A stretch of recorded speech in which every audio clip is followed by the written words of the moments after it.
the shooter. Shanley Painter has the story. Hey, Shanley. Good morning, Lawrence. So this new body cam is a shocking look at the chaos, confusion, and disorganized nature of the security response among and between local police and Secret Service agents just before and after a gunman opened fire at the Trump rally in Butler last month, including this Butler Township officer who had a chance to stop the whole thing, spotting the gunman on the roof about 30 seconds before the shooting. You can see him here being hoisted up some 12 feet to the roof of the AGR building by a fellow officer before quickly dropping back down to the ground. Seconds later, shots rang out when 20-year-old Thomas Crooks opened fire, striking Trump and two other rally goers and killing another. This officer later on body cam is heard saying he saw the armed man up there on the rooftop with an AR rifle laying next to a backpack. And in the aftermath, other videos show officers desperately racing towards that building, trying to access the roof and make not the gunman. And they make out that the gunman could have used a wood pile leaning onto the building. That's maybe how he accessed the roof. And in this video, officers can be heard clearly confused as to why that roof was unmanned in the first place. Here, a Butler Township police officer telling a Secret Service agent he believed they were supposed to be protecting the roof of the AGR building. Listen to this. I don't understand. No. Is he a shooter? Did he have a weapon? Is he? That was the report. I thought you were on the roof. I thought it was you. I thought you guys were on the. Wow. That's lack of supervision there. If someone's supposed to be on the roof, there should be someone, and they should have a command set up. Hey, it's so and so here.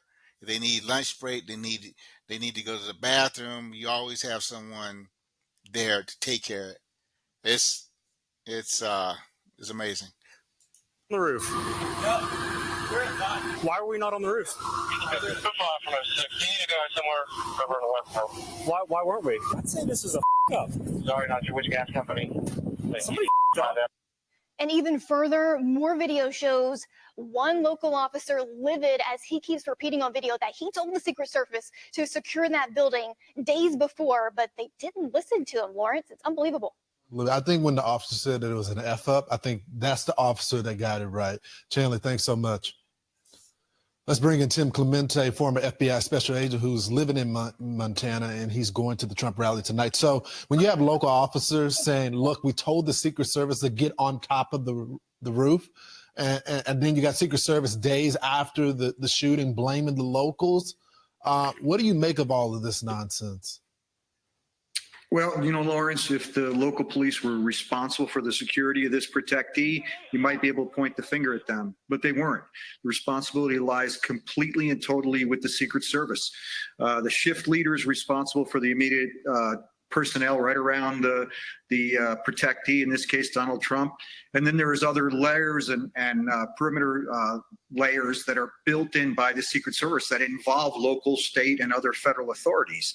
And they are responsible. They're the ultimate arbiter of what is to be secured and how it should be secured. There was no communication, obviously, between the Secret Service and these officers, and there was no communication on that day when the officers and the bystanders saw things, and that never got to Trump's detail, never got to the counter sniper teams. It was just.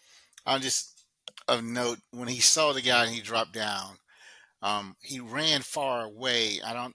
Tactically, he went into the open. That's, something to consider when you leaving the scene. The guy got a long rifle.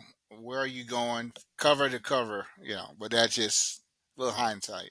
I think an F-up is the minimum you could call this. Tim, I'm still puzzled by all of that. I mean, this is clearly malpractice, what's going on. Gross incompetence. Where was the command station? Where was the post where they could have comms going back and forth? You have no comms with the locals that are on the outside. Someone was supposed to be on the roof, and they decided, according to some reports, to not show up that day. You got Secret Service agents. Well, the comms are comms.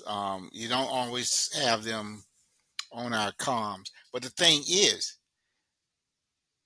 and in the past, you post, say, a uniformed Secret Service with a local law enforcement. So the comms is not the problem.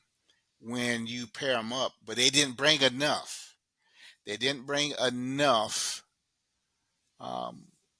Secret Service to pair up, stretch it out the area. They came lacking. And you still need oversight. You still need someone to see the 30,000 foot picture. Okay, where are my guys at now? Where are your guys? Where's the local command center? Where was that set up? Did they have one? That sort of thing. It was like, I've seen better. And other counter snipers that are confused if it was their guy that was on the top of the roof, and they're saying, look, we were actually inside of the building, not on top of the building. There was no communication at all, Tim. It's incomprehensible. You know, let's go back a couple of decades to 9/11. There was a tragedy in New York because the fire department and the police department were not communicating on that day in New York at the World Trade Center. And so the police department helicopter sees the buildings are coming down, warns other law enforcement, doesn't warn the fire department. That lack of communication led to a lot of changes in incident command. And incident command is what is used by the federal government, local state authorities in almost any type of incident to make sure that communication is the paramount thing, because it's the first thing that falls through in any operation. Yeah. And in this case, you know, this I could see this maybe happening in the 1950s or 60s, but not today. It's completely unacceptable. Yeah, it's unacceptable. And you speak of 9/11, part of what took place then is creating Homeland Security. So agencies could start talking to each other. Secret Service is in a homeland, and they weren't able to get this right. I hope to get to some type of answers through Congress. Tim, thanks so much for joining us.